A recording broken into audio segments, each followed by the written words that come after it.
不要租老破小。一位网友分享，刚入职打拼的我，为了省房租，我和一个青春女大合租了。她温柔有礼，看到我总是笑得甜甜的，唤我一声严哥。可最近凌晨的厕所却总是传来水声，以及一阵诡异细碎的低吟。我思来想去，还是给她发了一条微信：房子隔音不大好，你能不能提前一点洗澡？可她却发来一个疑惑的表情。最近赶毕业论文，我都住在学校了，没回去住啊。是不是卫生间漏水了？不然找个师傅看看吧，钱我再转你。林晓彤回复我，漏水和洗澡我还是分得清的，关键还夹杂着难以启齿的声音。况且这种情况已经不是1、2天了，都已经影响了我的睡眠，影响我白天正常工作了。不然我一个大男人也不会找他说这个事。但他的回复让我很意外，听起来已经很久没回出租房了。我是朝9晚5的，每晚9点左右就睡了，还确实没有留意过他的动向，困乏的揉了揉眉心，我也没太把这事当回事啊。姜言，下班别走啊，晚上公司聚餐。同事这时路过拍了拍我的肩膀，我是想拒绝的，因为最近实在精神不佳，但一想到自己还想熬成主管，就必须跟同事打好关系，没办法只能应下来。这顿饭一直吃到了凌晨12点多，我喝得醉醺醺的，所有东西在我眼前直打转。到了出租房楼下，我左撞右撞，才一把扶住单元楼的门，一步比一步沉重地往上走。幸亏我租的房子楼层不高，就是2层，迈了几大步，声控灯就跟着亮了。掏出钥匙对了半天，插进去的同时，我发现脚下好像有张纸，拿起来一看，可不就是上坟用的那种黄纸吗？晦气，我随手就给甩了，暗自吐槽谁这么无聊。可当我跌跌撞撞进门后，看着昏暗的房子，脑子不自觉的就突然想起来了卫生间的事情。连续1周了，卫生间总会在这个时间传出洗澡的声音，暗自咽了口唾沫。我强行转移自己的注意力，不去想，但酒肯定是醒了几分。回到卧室反锁房门，我脑子里忍不住全是白天女大学生跟我说的那些话，最近我都没回去，越想越睡不着，辗转反侧，还不自觉地拽紧了被子。可也就在这个时候，我最怕的事情出现了，卫生间又一次传来了洗澡的水声，一阵阴冷怪异的呜咽声也随之而来。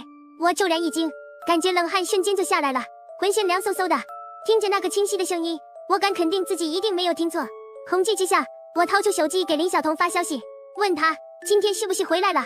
可消息始终没有得到回复，但里面的声音一直没停，甚至以前12点左右就快结束了，但是这一次完全没有停止的意思，并且声音越来越大。我感受着自己加快的心跳，惨白色的月光透过窗户，眼睛死死盯着卧室门，就怕有什么东西会突然转动门把手。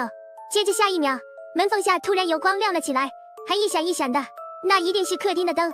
但因为是出租房，使用的按键开关都比较廉价，开灯时一定会发出声音，但偏偏没有任何征兆的自己亮起来了。我虽然是男生，但胆子并不是很大，如果是一个人的情况下，连恐怖片都不敢看。可今天遇到这样的事情，让我瞬间把以前看过的恐怖画面全都想象了出来，连声音都仿佛卡在喉咙里发不出来了。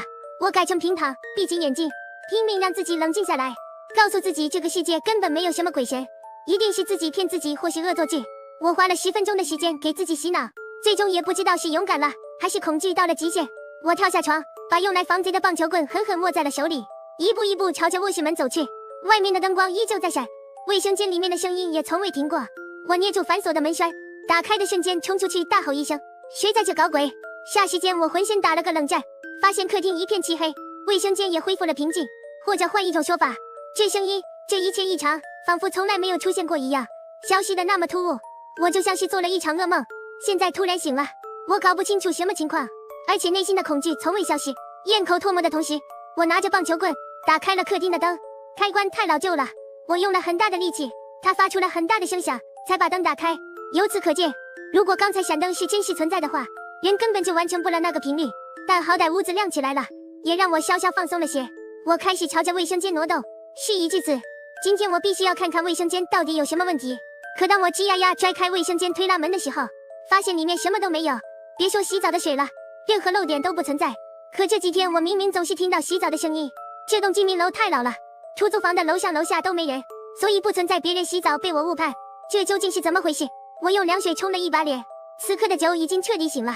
为了验证自己是不是被恶搞了，我就敲响了林晓彤的卧室房门，里面没有传来任何动静。我又试图直接开门，结果发现房门上锁了。毕竟是合租，我们2个谁离开后都有反锁卧室门的习惯，但是今天既然迈开了这个步子，我就必须得把事情真相弄清楚。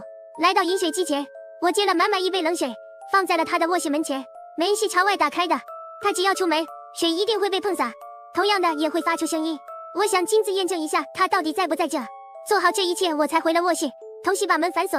上床后，我依旧半点睡意都没有。不知道几点，我半梦半醒正迷糊的时候，突然听到客厅里传来了水杯倒地滚动的声音。那一刻，我悬着的心瞬间放了下来。果然是恶作剧，人一放松，困意立刻袭来。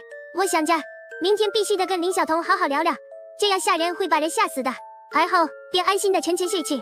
早上是被闹钟叫醒的，因为喝酒加上熬夜，我感觉眼睛都睁不开，脑袋也是剧痛。但碍于未婚，还需要占彩礼，我硬是强迫自己起了床，没有着急洗漱。我准备先跟林晓彤沟通一下，可让我震惊的是，门外那杯水就静静的放在那，好像从没移过味。那瞬间我就恼了火，开玩笑也得有个度，既然被发现了，还继续下去干什么？我用力敲林晓彤的门，林晓彤，你出来下，我有事跟你说。你这几天都快把我吓死了，别捉弄我了行吗？林晓彤，你听到了没有？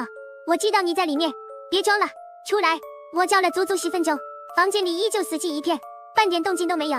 我无语至极，暗自吐槽这么一个青春靓丽的人，怎么无聊到了这个地步？上班时间眼瞅着到了，没办法，我准备先洗漱，等下班再找他。可当我进卫生间的时候，我无意间发现水盆边缘还有残存的水迹，那是我昨晚用冷水洗脸留下来的，还没干。我第一时间并没在意，可马上我就觉得不对劲了，后退一步撤出卫生间，眼睛死死盯在了那个水杯上。昨晚听到洒水的声音了，地面为什么一点水渍都没有？而且我后来好像没听到拖地或者重新接水的声音。最关键的是，门朝外开，如果他自己又接了一杯水放在原地，是做不到的。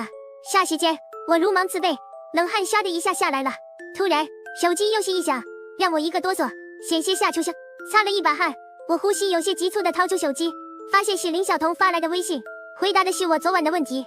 没回，我这阵子都没时间回去。我穿好衣服踉跄出门，冷风打在脸上，脑子里全是昨天晚上的事，声音那么清楚，我不可能听错。可林晓彤压根没回来，那些声音到底是从哪传来的？哎，小伙子！正在这时，负责楼道卫生的大爷喊住了我，问我，你最近是不是得罪人了？我在你们家门外不止一次看到给死人烧的黄纸了。没错，我昨晚确实也看到了。于是赶紧问大爷，大爷，这房子有没有死过人？大爷愣了一下，笑着说，这孩子哪栋楼里没死过人？不是，我的意思是有没有横死的，非正常死亡的。大爷眯着眼睛想了想，认真的摇摇头，没有。得到这样的回答，我不知道该开心还是难受。感谢了一下大爷后，我就走了。关于得罪过谁的问题，我敢肯定的说没有。我一直很看重与人相处，所以他说的事情我并没有在意。到公司后，我始终放不下这件事，没办法让自己别想，索性我联系了房东，问他出租房里有没有出现过人横死的事情。房东发誓说没有。可越是这样，我心里越是毛毛的，暗自决定尽快换个房子。这房子我是待不下去了，一天的工作我都不知道是怎么熬下来的。回出租房的路上，心还得跟着打突突。再这样下去，恐怕我用不了多久就会精神分裂。到了门前，我特意看了下四周，并没有发现黄纸。结果就在准备开门进去的时候，突然有个人从我旁边挤了进去，是个陌生的男人。喂，你干什么的？走错房了吧？我追了过去，男人没理睬我，光顾着大喊大叫，小童，我知道你肯定在家，你出来跟我说清楚。原来是找林晓彤的，他应该是林晓彤的追求者，好像叫李泽。我过去说他在学校呢，不在这。结果李泽立刻对我怒目相向，几步到了我的跟前，你拿什么跟我争晓彤？看你又老又穷的样子。我被这话问懵了，你搞错了吧？我们就是合租关系。未曾想男人直接冷笑出声，满脸的不屑。看来你不仅是个穷鬼，还是个懦夫，连承认都不敢。呵呵，小童跟我说了，她有男朋友，别让我再纠缠她。那个人不就是你吗？这男人好像个疯子，说话的时候摇头晃脑的。我不想触这个眉头，告诉他不是后，要求他马上离开。李泽吊儿郎当的当着我的面给林晓彤发了个语音消息，小童，你这眼光真不怎么样，连承认是你男朋友都不敢，这种懦夫你也看得上。说完又撇着嘴打量了一下我，我跟你公平竞争，如果你输了，马上给老子滚，不然把你牙打掉。这个疯子放完话就走了，我还看到他背后的腰间还挂着一把弹簧刀，是故意露出来给我看的。我大写的无语，立刻给林晓彤发消息，这男人谁呀？你跟他说了什么？我是有女朋友的，麻烦你别乱说啊。半晌，他回了一句我没继续问他，话说到了就行了。可眼瞅着又要天黑了，也不知道今晚那些恐怖的事情还会不会再出现。看了眼门外的水杯，依旧在原地。我现在可以肯定林晓彤一定不在这，不然怎么可能做到一整天不出来？别的不说，起码得上厕所吧。深吸口气，我决定今晚换一个验证方法，用录像。我把备用机放在了卫生间，临睡之前打开录像模式，如果声音还有，他一定能拍下来。做好这些后，我早早地爬上了床。也是因为最近这阵子太累了，睡眠严重不足，我很快就忘记恐惧，沉沉地睡了过去。可半夜的时候，我突然被视频通话声音惊醒了，眯着眼睛摸索着把手机拿过来，在看清楚来电人后，我吓得瞬间坐了起来。是我的小号，我小号给我打的视频电话。可小号用的手机在卫生间里，冷汗立刻打湿了我的睡衣。我颤颤巍巍的承受着巨大的心理压力点了接通。下一秒，视频中出现了林晓彤，她浑身是血，眼睛鼻子全都在往外冒血，就那样盯着摄像头，一句话也不说。我吓得尖叫出声，浑身就像被禁锢了一样，动都动不了。好不容易点了挂断，我立刻拨打110报警，可电话怎么都拨不出去，传来的一直是电流声。与此同时，昨晚出现的客厅闪灯又来了，这次有声音，很明显的开关的声音。我心脏快跳到嗓子眼，摔下床去，马上把棒球棍攥在了手里，手心里全是汗，抓都快抓不稳了。又接着，我听到了脚步声，像是拖行，有东西蹭着地面，一步步往我的卧室走。我浑身发抖，抱着棒球棍紧闭上了眼睛，在心里把在网上学的各种道家驱邪咒语喊了个遍，声音似乎是没了。我试探性睁眼，却在门缝那里发现了一双带血的脚，那脚还是悬空的。啊！我恐惧到了极限，冲过去一边踹门一边破口大骂：老子跟你拼了！外面的灯却停止了闪烁，但那双脚也不见了。我一夜未眠，眼睛都不敢闭一下，发誓明天一定请假，必须找个新的出租房。好不容易我熬到了天亮，可还是壮着胆子，用了很大勇气才打开的卧室门，看向卫生间，里面静悄悄的。我深吸口气，一步步往前探索，但没出现遍地是血还躺着个尸体的景象，里面分明干净得很，好像什么都没发生过。我的那部备用机也是正常的录像状态，不敢松气。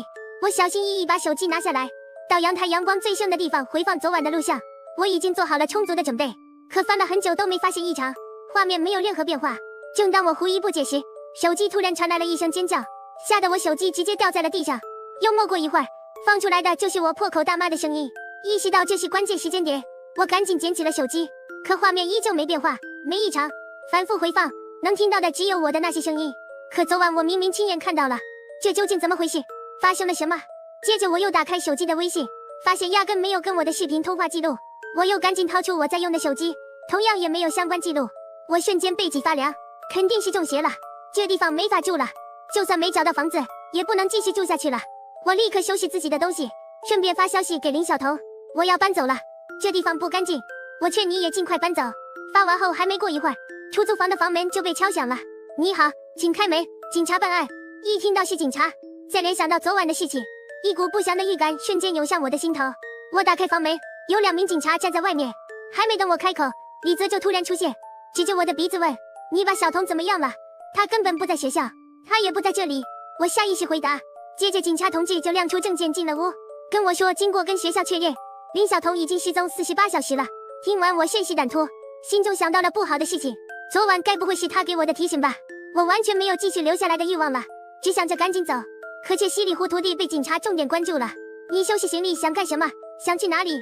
我马上意识到被他们误会了，就赶紧解释，这房子不干净，最近几天总是出现一些灵异事件，我不敢住了。警察相互看了一眼，李泽则跳出来指着我：你就是做贼心虚，你是不是把小童害了？你别血口喷人，我已经很长时间没见过他了。我立刻反驳，警察还是不让我走，并叫来了开锁公司的人，把林晓彤的卧室门打开了。我也好奇的想跟进去，但被警察拦在了外面。他们进去勘察，我就在外面踮着脚把房间看了个遍。屋子里面没有任何的异常情况，生活用品或是床上用品都被他打理得井井有条。警察看了一会儿就出来关门，并暂时用封条封上了。我诧异不解，这什么意思？看出什么来了？警察解释说，现在人还没找到，不确定是不是刑事案件，所以一切有关的现场都必须暂时管控。接着又问我，你刚才说很长时间没见到人了，具体多久？我算了算时间，告诉他们最少9天了，而且以前也是一样，我上班的时候他还没起床，我下班他还没放学，就算是看见也就偶尔几次，但这次时间长，可看不见他人，偏偏我又能听到卫生间有声音，甚至昨天晚上，我话说到一半，突然觉得很离谱，但警察追问昨天晚上怎么了？既然如此，我就一五一十的把昨晚发生的情况讲了一遍。结果李泽怒目圆睁的骂我，扯淡，小童肯定是被你害了，你做贼心虚，收拾行李就是想跑路。